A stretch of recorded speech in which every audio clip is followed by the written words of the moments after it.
everyone, I'm Diona and welcome to another episode of ABC, Art of Being Calm. We live in a world that's pretty fast-paced and also ever-changing. So one of the things that we can do to slow down and live in the moment is actually creative writing. Today, we'll focus on a particular form of creative writing, that is haikus. So to help us out, in this episode, we have a special guest who will share with us more about haikus and the benefits it can have for mental well-being. Please welcome Guan Liang. Hi everyone, my name is Guan Liang and I'm the author of 2 books of poetry, Transparent Strangers and Bitter Punch. Right. At the same time, I've also helped to translate a Chinese novel into English. It's written by the late Yeng Pway Ngon and it's called Art Studio. First of all, haikus are a traditional Japanese form. So it's a very short poem and they usually deal with scenes of nature. I mean, at least that's the traditional form. But nowadays, modern haikus, we tend to write about anything under the sun. So in terms of the appeal to me is, I like it because it is short. And sometimes when I'm hard pressed for time, I don't really have the time to write a long piece. Haikus are an appropriate size for a bit of creative writing. But more than that, I feel that haikus on the surface may seem pretty simple, because it's only 3 lines. But it is within the 3 lines that you are forced to have to be concise and to choose your words properly. So it's in a way, haiku writing to me is almost like a sort of training. It trains the mind and the eye to see and to write in as brief a form as possible, yet still not losing any sort of meaning that you want to express. So then, the other thing that I also like about haikus is that it's because it is so short, it's pretty accessible to people who are new to writing, especially poetry writing.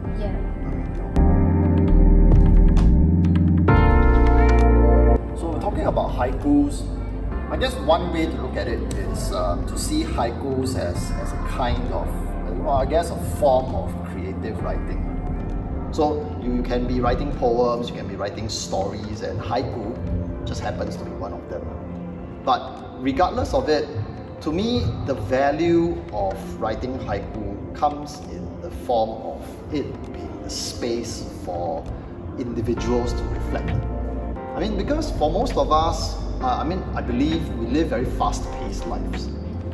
And so every day, there's a lot of demands on us to make very quick decisions. We have to think of things on the spot. And what with the current, the pandemic situation now, there's a lot of unrest and things are constantly shifting and changing.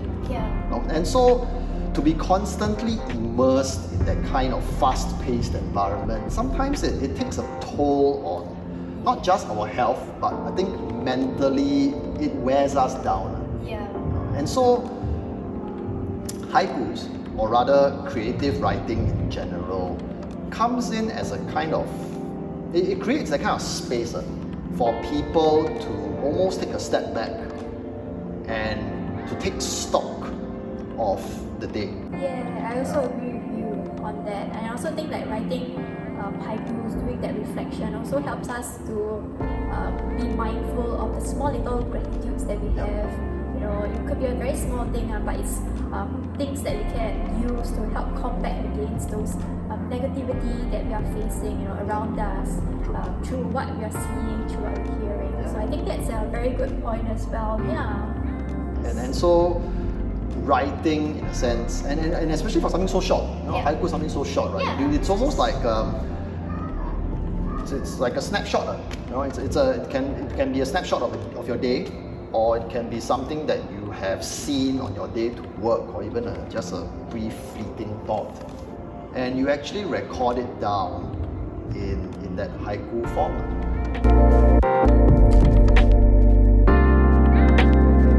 Right, so what we see here is a haiku that I wrote last year. It's titled Homework. And I wrote this during the time where, like I said earlier, Singapore was trying to come to terms with the pandemic. pandemic, and we were implementing measures like work from home. Yes. Right. So there are many approaches to writing haiku. So what I'm gonna talk about today is probably just one way in which we can go about doing this. And the first thing is we kind of look at the shape of it. So haikus, as I said just now, it's very short, and one telltale sign that it is a haiku is that it has 3 lines. Right. So as you can see here, the first line is work from home. I can't wait tables, standing at home, not with mouths to feed. So once you have 3 lines, that should kind of start to ring a bit of alarm bells, thinking, okay, this might look like a haiku. And so that's the shape of it. But then if you look at the individual lines, the other defining trait of a haiku is the number of sound units that every line has. So in English, we call it syllables. So for example, we look at the first line, you have work from home, I can't. So that's 5 syllables. Not to be confused with words. Because sometimes for a single word like elephant, that's 3 syllables. So then that's why when we are writing haikus, we are thinking not just in terms of words, but we're thinking in terms of sound units or syllables. So the first line and the third line would have 5 syllables each. Then the middle line is the one that has 7.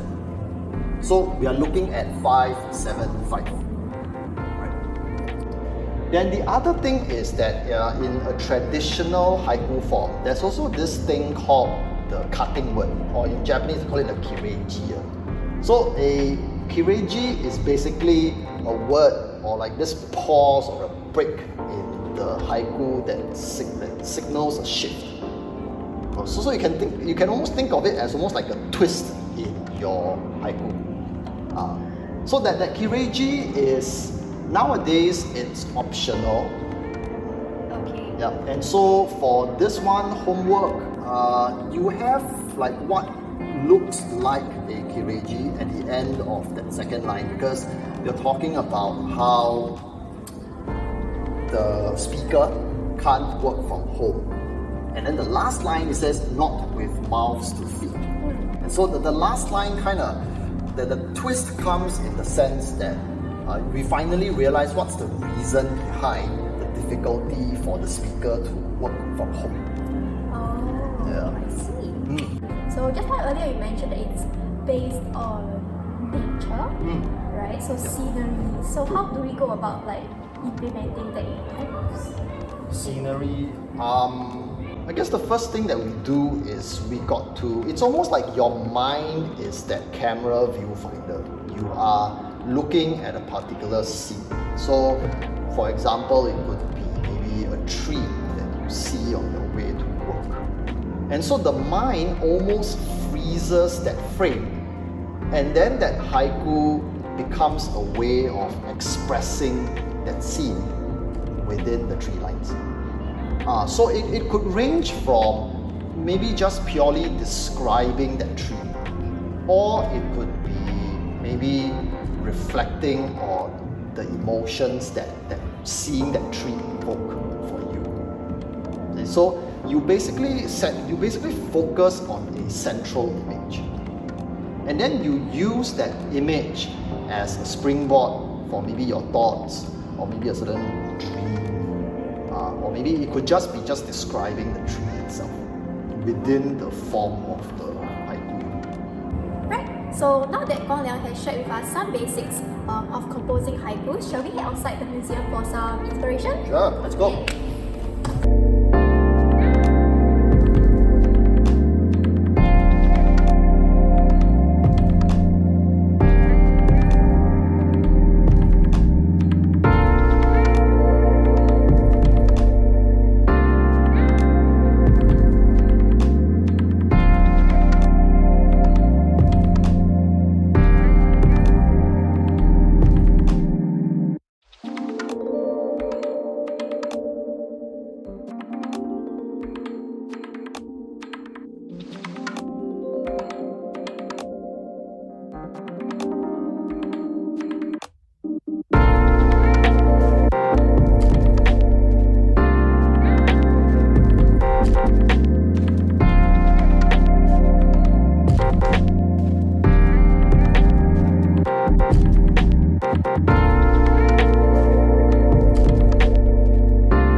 maybe shall we have Guan Liang read out your haiku and also maybe explain to us what are the inspiration that you had whilst composing your haikus? Definitely. Right. So we have two haikus here. The first one is called Reflections, and it goes something like this: lilies, skyscrapers reflected in the water. A wind blows, they shake. And so the first haiku is actually based on the lily pond that's outside the museum. And to me, it's always been, other than it being a photo spot where people take pictures. Right? Yeah, it is very popular. Yeah, it's to me it's also interesting how from a certain angle you can actually see the skyline, the Marina Bay skyline. You can even see MBS being reflected on the water. And so to me that forms an interesting juxtaposition between greenery, the organic, as well as something that's very cold and hard. You have straight lines and glass and steel. And because the buildings are reflected on the water. Yeah. And I wanted to show this kind of scene where if the wind blows, something moves. Yes. But then I deliberately left that last line, they shake. I left it ambiguous. Yeah, like who is the they? Yeah, who's the they, right? Or what's the they that's shaking, right? Is it the lilies in the pond, or is it the reflection, or is it trying to say something about the buildings themselves? Yeah. So that's the first one that I wrote. The second one is called The Lotus, and it is inspired by the architecture of the Art Science Museum itself.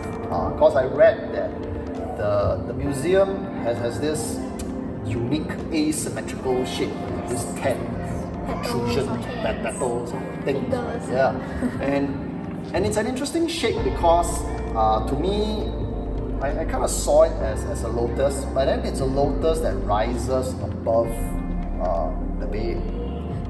Yeah. And so this haiku goes something like this: rising white above the glassy bay, a marvel of art, science, and life. So over here, it's I just made that direct reference to Art Science Museum. So since we're here, Yes. but more than that, this one is a more direct description of what the building looks like to be and how it rises above the bay. And it's a bay that sometimes on a very calm day, it almost looks like it's just glass. That's so cool. Your two haikus are amazing. So now it's my time to read out my own one. So it's called Structures, and so it goes like this. So diabetes like us, built to withstand challenges of strong winds and rain. So this is actually kind of more reference to the diagrams that we see outside. That was the white color crisscross pillars that we see earlier. And I think that was a really huge inspiration for me because I think as a staff of the museum, we kind of learn more about the architecture of the museum as well, very, very similar to what you were composing earlier also, and what you mentioned, like the asymmetry of the museum. So these diagrams help to kind of stabilize the museum itself and also to provide structure and stability against strong winds. These diagrams are like really, really foundational to the museum, right? And so I also thought that it's kind of like a metaphor for like us human beings, how it's we're all built to withstand certain challenges. So no matter what challenge comes our way, we're all able to kind of overcome it. Yeah, that kind of thing. So hopefully that's okay kind of I thought it was a strong showing because while you were reading out the piece, I thought how there's this interesting contrast between the diagrams, which are, first of all, they're man-made, they're Yes, artificial, yeah. and then they're very stiff and they're meant to be strong. Yeah. And then you contrast that with the flowing lines and the curves of the are they petals? petal, fingers, the yeah, fingers, structure. the structure, and so it's that direct contrast between something that's flowing and it's meant to mimic organic shapes, contrasted with something that's stiff. It's meant to be strong, it's meant to be hard. And then you actually elevated it by actually linking it to the human condition. And all the more right now in our current time, there are winds of change blowing all around. So it really shows that like even a novice haiku writer who doesn't really have much experience with creative writing, I think that's a really good entry point. And it was really about like what you mentioned, like an outlet for your emotions and the things that you see around you, like really paying attention, observing the things that are around you. Really, after experiencing this, I would recommend like really a lot of people to give it a try, even if you're not creatively talented or like inclined. It doesn't have to be professionally written, doesn't have to be shown to, like you mentioned, like to other people. To other people, it doesn't have to be. You can write it for yourself. In fact, sometimes that's the starting point for a lot of our writing. It starts from a place that we know. It's written for ourselves, and then we gradually, as we gain that confidence, we gradually then expand it to a wider audience, if you want. Yeah, that makes a lot of sense. I guess the first thing I could give as a piece of advice, and this is really subjective, right? I mean, the approach really varies according to the individual. But for me, I find it useful to really just keep a notebook, or if you're not the writing sort, just open up a notepad in your phone and to just jot down certain lines or certain phrases that stick out, that stand out for you. And so that's the writing part of it. And then the other one is really to just observe things around us a bit more. Yeah, that's to be more observant about our surroundings. I think that's a really good advice. Thank you so much for coming down all the way and also for sharing with us your advice. Thank you for having me here, Diona. So if anybody would like to share with us any of your completed haikus, you can do so on our social media pages. We have come to the end of our ABC's Art of Being Calm. Thank you so much for joining us, and we'll see you next time. Bye! See ya.